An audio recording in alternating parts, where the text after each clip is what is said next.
জনপ্রিয় গায়ক ও অভিনেতা তাহসান খানের নতুন সংসার ভাঙনের পথে।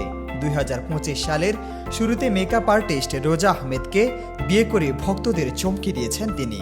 বিয়ের কয়েক মাস যেতে না যেতেই জানা যাচ্ছে তাদের সম্পর্ক ভালো যাচ্ছে না। গুঞ্জন উঠেছে গত কয়েক মাস ধরেই তারা একে অপরের থেকে আলাদা থাকছেন। অবশেষে বিষয়টি নিয়ে মুখ খুলেছেন তাহসান নিজেই। তিনি গণমাধ্যমকে নিশ্চিত করেছেন যে জুলাই মাসের শেষ থেকেই তারা বিচ্ছিন্ন এবং আলাদা থাকছেন। তাহসান জানান, ব্যক্তিগত জীবন নিয়ে তিনি কিছু বলতে চাননি, কিন্তু বিবাহ বার্ষিকী নিয়ে কিছু ভুয়া খবর ছড়িয়ে পড়ায় সত্যটি প্রকাশ করতে বাধ্য হয়েছেন।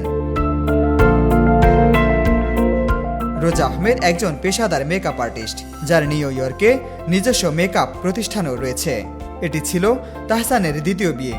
তবে কেন এই বিচ্ছেদ সে বিষয়ে বিস্তারিত সঠিক সময়ে জানাবেন বলে জানিয়েছেন এই জনপ্রিয় অভিনেতা। রাশেদ বিল্লাহ, বিনোদন ডেস্ক, জয় জয় দিন।